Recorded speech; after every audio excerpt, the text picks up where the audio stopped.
ଭଗବତ ଗୀତା ଅନୁସାରେ ମୃତ୍ୟୁ ଏକ ଅନିର୍ବାର୍ଯ୍ୟ ସତ୍ୟ ଯାହାକୁ କେହି ପରିବର୍ତ୍ତନ କରିପାରିବେ ନାହିଁ। ହେଲେ ଗୀତାରେ ଏହା ମଧ୍ୟ କୁହାଯାଇଛି ଯେ ମୃତ୍ୟୁ କେବଳ ଶରୀରର ଅନ୍ତ, ଆତ୍ମାର ନୁହେଁ। ମୃତ୍ୟୁ ପରେ କେବଳ ଶରୀର ନଷ୍ଟ ହୁଏ, କିନ୍ତୁ ଆତ୍ମା ସବୁବେଳେ ବଞ୍ଚି ରୁହେ, କାରଣ ଆତ୍ମା ହେଉଛି ଅମର।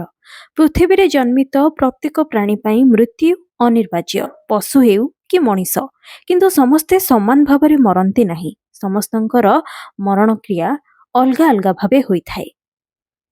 ତେବେ ଆମ ସମସ୍ତଙ୍କ ମନରେ ଏକ ପ୍ରଶ୍ନ ଆସେ ଯେ ମୃତ୍ୟୁ ତ ପୂର୍ବ ନିର୍ଦ୍ଧାରିତ, ତେବେ କ'ଣ ଅକାଳ ମୃତ୍ୟୁ ବି ପୂର୍ବ ନିର୍ଦ୍ଧାରିତ? ଅକାଳ ମୃତ୍ୟୁ ପ୍ରକୃତରେ ପୂର୍ବ ନିର୍ଦ୍ଧାରିତ ନୁହେଁ, କିନ୍ତୁ ମୃତ୍ୟୁ ପୂର୍ବ ନିର୍ଦ୍ଧାରିତ ଅଟେ।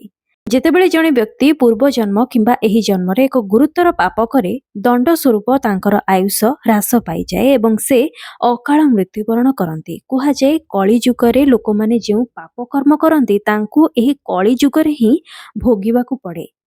ଏବେ ଜାଣନ୍ତୁ କେଉଁ କାର୍ଯ୍ୟଗୁଡ଼ିକ ଅକାଳ ମୃତ୍ୟୁର କାରଣ ହୋଇପାରେ।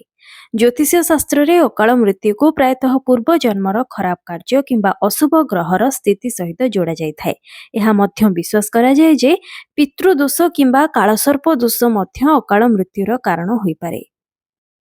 କିଛି ଖରାପ ଅଭ୍ୟାସକୁ ମହାପାପ ବୋଲି ବିବେଚନା କରାଯାଇଛି, ଯାହା ବ୍ୟକ୍ତିଙ୍କ ଆୟୁଷକୁ ହ୍ରାସ କରାଇଥାଏ ଏବଂ ଅକାଳ ମୃତ୍ୟୁର ସମ୍ଭାବନାକୁ ବୃଦ୍ଧି କରାଇଥାଏ।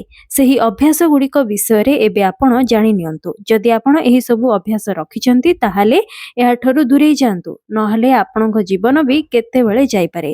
ଯେମିତିକି ଉଦାହରଣ ସ୍ୱରୂପ ନିଜର ପତ୍ନୀ ଥିଲେ ସୁଦ୍ଧା ଅନେକ ପୁରୁଷ ଏପରି ଅଛନ୍ତି ଯେଉଁମାନେ କି ଅନ୍ୟ ମହିଳାଙ୍କ ସହିତ ସମ୍ପର୍କ ରଖିଥାନ୍ତି, କିମ୍ବା ଅନେକ ମହିଳା ଏପରି ଅଛନ୍ତି ଯେଉଁମାନେ କି ଆଜିକାଲି ନିଜ ପୁରୁଷ ବନ୍ଧୁଙ୍କ ସହିତ ଅନୈତିକ ସମ୍ପର୍କ ରଖୁଛନ୍ତି।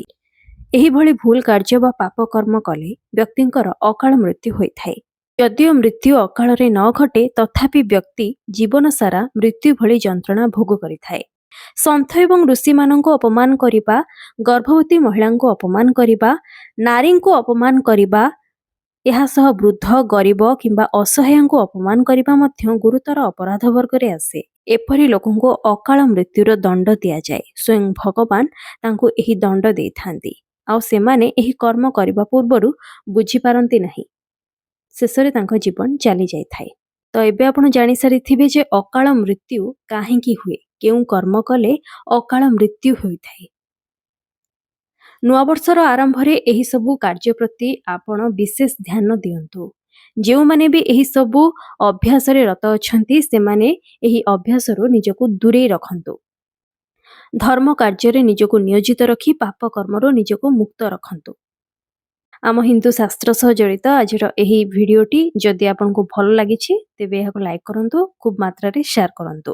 ଏହି ଅକାଳ ମୃତ୍ୟୁକୁ ନେଇଥିବା ଆମ ହିନ୍ଦୁ ଶାସ୍ତ୍ର ମତକୁ ଆପଣମାନେ କେତେ ବିଶ୍ୱାସ କରନ୍ତି ତାହା ମଧ୍ୟ ଆପଣମାନେ ମୋତେ କମେଣ୍ଟରେ ଜଣାନ୍ତୁ। ଏଭଳି ଅନେକ ଇନଫର୍ମେଟିଭ୍ ଭିଡ଼ିଓ ଯଦି ଆପଣ ଦେଖିବାକୁ ଚାହାନ୍ତି ତାହେଲେ ଆଜି ହିଁ ମୋ ଚ୍ୟାନେଲକୁ ସବସ୍କ୍ରାଇବ୍ କରନ୍ତୁ।